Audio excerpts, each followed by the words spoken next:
All right, Lindsay, check out this recent headline by Judicial Watch. I actually couldn't believe it when I read this. It says State Department's records show U.S. Embassy in Ukraine monitored Sean Hannity, Laura Ingraham, Donald Trump Jr., Rudy Giuliani, journalists, and other U.S. citizens in potential violation of federal law. Now, according to Judicial Watch President Tom Fitton, the documents confirm officials at the embassy seem to set up an enemies list to monitor those inside President Trump's circle heading up into the last election. And guess what? One of the people targeted, according to the findings, is former White House advisor Sebastian Gorka. Sebastian Gorka and Tom Fitton join us now. Gentlemen, welcome to the show. Hello.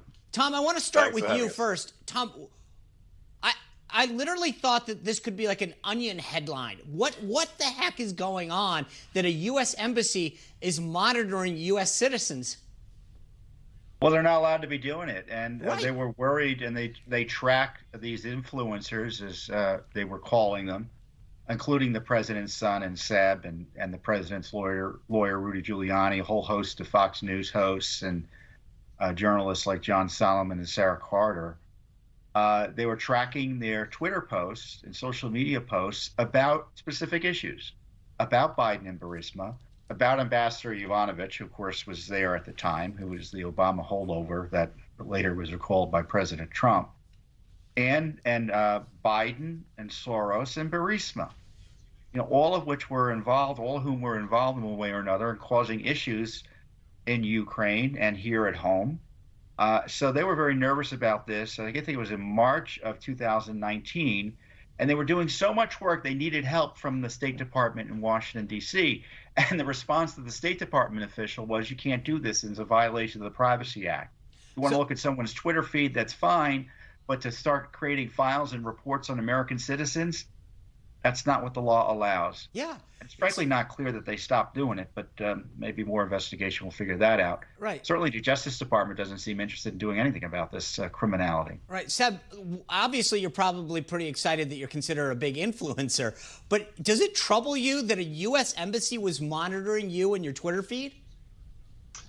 It does, Sean, because my parents as children suffered under fascism. As adults, they lived under a communist regime where there were enemy lists. My father, as a pro-democracy activist, was arrested, was tortured and imprisoned by a communist regime. I mean, look at the last 4 years. Everybody talks about Watergate, Watergate, Watergate. Well, look, we still don't know whether Nixon actually committed a crime. I'm not talking about the plumbers. I'm not talking about the burglars. But now we have knowledge. We have DOJ proof that there was an operation to illegally surveil not only the Trump campaign, but the Trump administration, and Obama knew about it.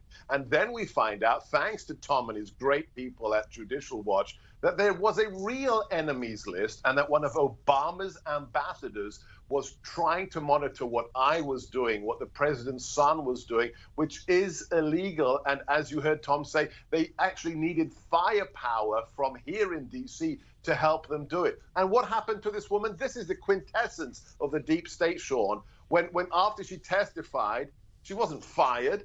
She wasn't, arraigned on felony charges. She was given a sinecure. She was given an honorary post at the Institute of Peace, that incredible glass and chrome building next to the Kennedy Center that's funded by taxpayer money. This is the insanity. We are a land of no consequences. Yeah.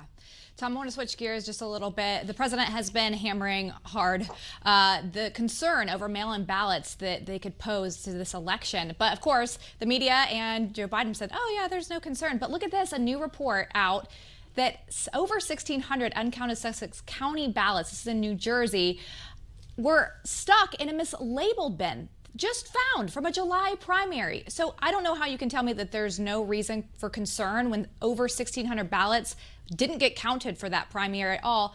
How much of an issue is this going to be come November? Potentially could disenfranchise millions, and I don't say that lightly. And the irony here is that Democrats could be harmed even more so than Republicans in terms of having their votes lost due to relying on unreliable mail-in processes to vote. There are 51 million ballots that are going to be mailed to people who haven't asked for them. 44 million ballot applications. In 2016, a little over 300 300,000 ballots were thrown out, mail-in ballots were thrown out because of challenges or other issues. In this primary season already, over 550,000 have been thrown out. So extrapolate that into November, where you're going to have an exponential factor in terms of numbers. Right. You're talking millions of names being disenfranchised potentially. And of course, the left's answer is, if a ballot makes it to a ballot place, no matter how or when, count it, which of course just invites more fraud. My answer is, to ensure your vote is counted, the best way to do it is to vote in person, because otherwise your vote is more likely to be compromised, intercepted, challenged, and thrown out. So concerning. You know, Seb, one of the interesting things is, as well, is we see that Joe Biden, he didn't vote by mail the other day. He voted in person. You think that he would drop his primary vote in the mail to prove his point that, hey, there's no concern here? Well, you'd think, unless you looked at what happened in the Democrat primary recently in New York. It took 6 weeks for the result to be tabulated in one Democrat primary in one district of New York. And even then, the results were contested. And now 80 million ballots are being mailed out. There's no way on God's green earth that we're going to be, forget the fraud, forget ballot harvesting. There's no physical way to count those ballots by the time of the inauguration. And if that's the case, guess what happens? If there isn't a 270 electoral college result for one of the candidates, Nancy Pelosi, the Speaker of the House, becomes the acting president until there is a result. So this is a massive, massive threat to the integrity of our republic. That's why everybody should, what Seb just said, that should be put on like a bumper sticker. This is why you should care. Tom Fitton, one of the things that blew my mind, another great piece of work done by you and Judicial Watch, is this whole issue of top folks working for Mueller having their phones accidentally wiped. I mean, I can barely remember my passcode, and 20 people or whatever suddenly accidentally wiped the phone that they used on this high-profile investigation. Tom Fitton doesn't seem to pass the smell test.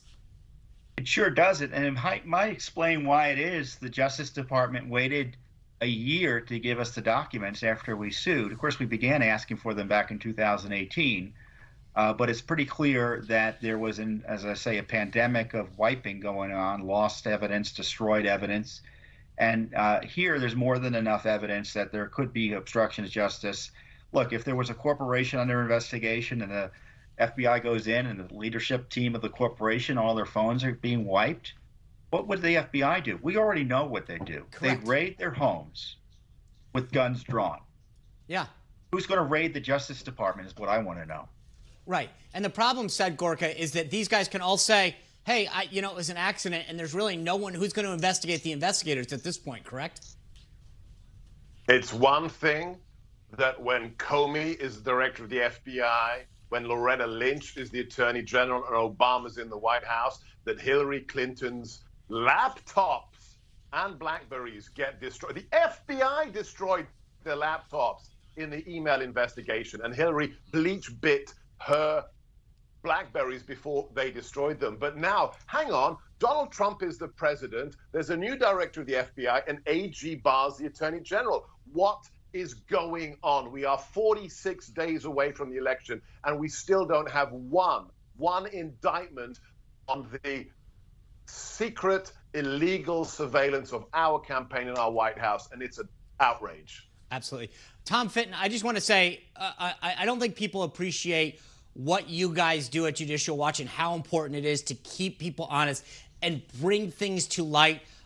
The work that you and Judicial Watch does just allows us to, as citizens, to see what's really happening in our government. And so I just want to say thank you on behalf of so many people for what you do to bring so many people to justice, to expose so many things. So thank you for what you're doing.